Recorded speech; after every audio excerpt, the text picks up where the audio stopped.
To BC study circle. Okay, ఈరోజు మనం భారతదేశంలో అడవుల గురించి చర్చిద్దామండి.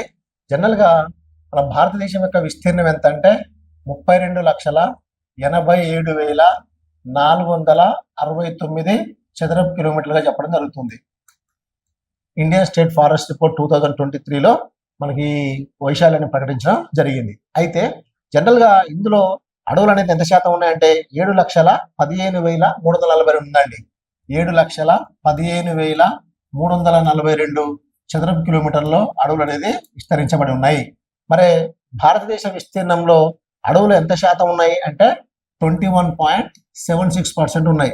జనరల్గా 1952 ఓకేనా జాతీయ అటవీ విధానం ప్రకారం భారతదేశంలో 33% అడవులు ఉండాలి.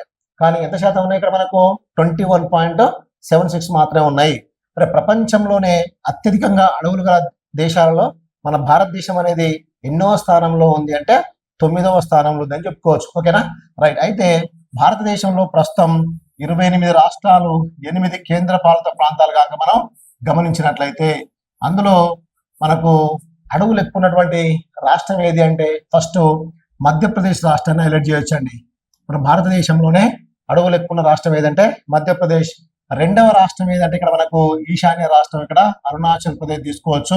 మూడవ రాష్ట్రం ఏదంటే మనకు మధ్యప్రదేశ్ నుంచి విడిపోయినటువంటి ఛత్తీస్గఢ్ ని గమనించవచ్చు మనం. నాలుగవ రాష్ట్రం ఏదంటే మనకి ఇక్కడ ఒడిశా రాష్ట్రాన్ని తీసుకోవచ్చు. ఐదవ రాష్ట్రం ఏదంటే మనకు మహారాష్ట్ర. భారతదేశంలోనే అత్యధికంగా అటవీ విస్తీర్ణం గల టాప్ 5 స్టేట్స్ అంటే వీటిని మనం హైలైట్ చేయాలి. అదే అడవులు ఎక్కడ తక్కువ ఉన్నాయి మన భారతదేశంలో అంటే ఫస్ట్ చెప్పొచ్చు మనం ఇక్కడ ఒకటి హర్యానాని తీసుకోవచ్చు, ఇక్కడ రెండవది పంజాబ్ రాష్ట్రాన్ని తీసుకోవచ్చు, ఇక్కడ మనం మూడవ రాష్ట్రం ఏదంటే మనకి ఇక్కడ గోవాని గమనించడం జరుగుతుంది. అంటే అటవీ విస్తీర్ణం తక్కువ ఉన్నటువంటి టాప్ 3 స్టేట్స్ అంటే ఇవి. అడవులు ఎక్కువ రాష్ట్రం మధ్యప్రదేశ్, అడవులు తక్కువ రాష్ట్రం ఏదంటే హర్యానా. అలానే కేంద్ర పాలిత ప్రాంతాల్లో అడవులు ఎక్కడ ఎక్కువ ఉన్నాయంటే మనకు చూడండి జమ్మూ కాశ్మీర్ లో అడవులు ఎక్కువ ఉన్నాయి. నెక్స్ట్ రెండవ కేంద్ర పాలిత ప్రాంతం అండమాన్ నికోబార్ ఐలాండ్స్.